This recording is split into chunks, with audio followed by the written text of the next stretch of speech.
नमस्कार दर्शक बंधु आपण मैंने देखुं आर ओडिया न्यूज चलतु आज खबर उपरे नजर पकईवा। प्रथम खबर राज्य में असाई ताती ग्रीष्म प्रभाव मार्गदर्शिका जारी राज्य में जारी रही अग्नि वर्षा डह डह खरा सिझुची सारा ओडिशा ग्रीष्म प्रभाव दृष्टि रखी मार्गदर्शिका जारी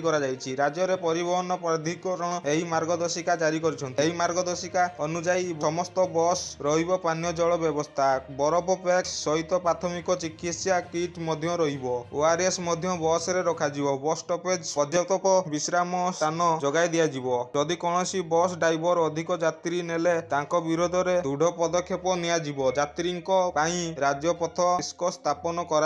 ओवरलोड छातर यात्रा कले जरिमाना आदाय हेब खरा आरटीओ ऑफिस 24 घंटा कंट्रोल रूम खोल। परवर्ती खबर सुभद्रा 2 किस्ती रे बाद पड़ी 1,83,785 महिला सुभद्रा योजना नहीं आज आउ एक बयान देइछंती उप मुख्यमंत्री प्रभाती पड़ा सुभद्रा 2 किस्ती रे बाद पड़ी 1,83,785 महिला सुभद्रा द्वितीय किस्ती टंका दि जाइथिबा बेले केतक बाद पड़ी से नहीं आज उप मुख्यमंत्री सूचना देइछंती सुभद्रा एकमय और दुईमय किस्ती नहीं उप मुख्यमंत्री प्रभाती उत्तर देइछंती उप मुख्यमंत्री कहवा अनुसार 1,56,777 महिला प्रथम किस्ती टंका पाइथिले द्वितीय किस्ती 98,82,092 जन टंका पाइछंती प्रथम किस्ती सरकार 5,032 कोटी 93 लक्ष देइछंती द्वितीय किस्ती रे 4,941 कोटी 4 लक्ष प्रदान करिसंती बोली कहिसंती प्रभाती परिडा। परवर्ती खबर छत्तीसगढ़ रे पुणी एनकाउंटर रे जणे माओवादी निपात पुणी एनकाउंटर रो खबर सामना को आछि छत्तीसगढ़ टेकामेटा जंगल रे पुणी एनकाउंटर घटिछि एही एनकाउंटर रे जणे माओवादी निपात होइछि घटनास्थल रे मृतदेह सह बंदूक और माओ सामग्री जबत होइछि डीआरजी और करबा जवान को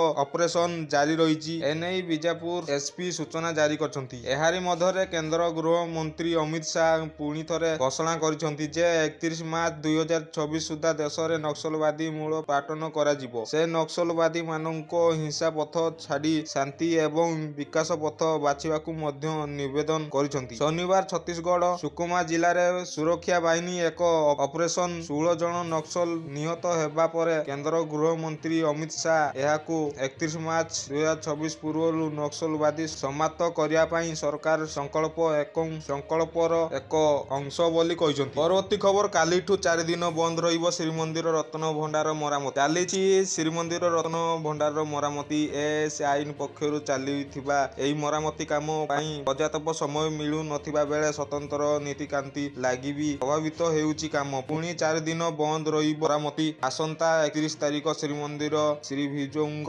फसा पड़ा लगी नीति एवं आसंता एप्रिल 2 तारिख